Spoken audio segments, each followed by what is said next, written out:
ఉభయ గోదావరి జిల్లాలు గజగజ వణికిపోతున్నాయి. గోదావరి ఉగ్రరూపం దాల్చడంతో లంక గ్రామాల ప్రజలు లబోదిబోమంటున్నారు. వరదలతో చెట్టుకొకరు పుట్టకొకరు అయ్యారు.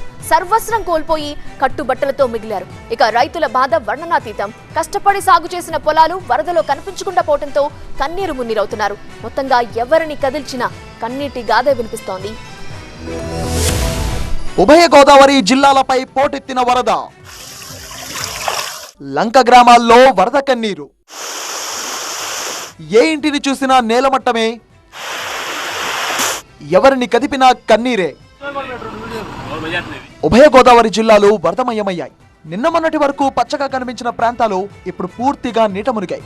గూడు సంగతి పక్కన పెడితే కూడు దొరకని పరిస్థితులు వచ్చాయి.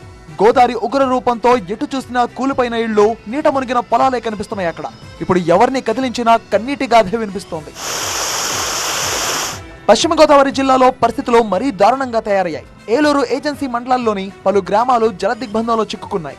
మరికొన్ని గ్రామాలకు రాకపోకలు పూర్తిగా బంద్ అయ్యాయి. పంట పొలాలు పెద్ద ఎత్తున నీట మునగడం, ఇళ్లను సైతం వరద ముంచెత్తడంతో బరువెక్కిన హృదయంతో పునరావాస కేంద్రాలకు చేరుతున్నారు జనం. కట్టుబట్టలతో వారం రోజులుగా పునరావాస కేంద్రాల్లో కడుపు నింపుకుంటున్నారు.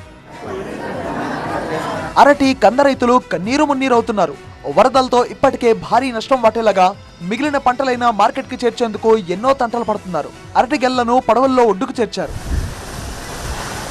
మూగజీవాల పరిస్థితి మరీ ఘోరంగా తయారైంది. తిండి లేక వరదలోనే అల్లాడిపోతున్నాయి మూగజీవాలు. యలమంచలి మండలం కనకాయలంకలో పదుల సంఖ్యలో వరదలో చిక్కుకున్న మూగజీవాలను అతి కష్టంగా ఒడ్డుకు చేర్చారు.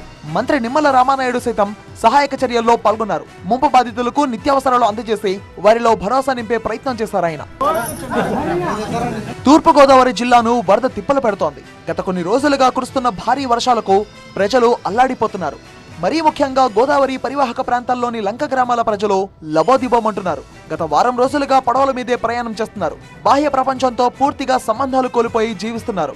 గంట గంటకు వరద ఉధృతి పెరుగుతుండటంతో నిద్రలేని రాత్రులు గడుపుతున్నారు గ్రామస్తులు. మొత్తంగా ఉభయ గోదావరి జిల్లాలను ఉగ్ర గోదావరి కంటి మీద కునుకు లేకుండా చేస్తోంది. రైతులకు భారీ నష్టాలు మిగిల్చడంతో పాటు కొన్ని గ్రామాలకు కూడు గూడు లేకుండా చేసింది.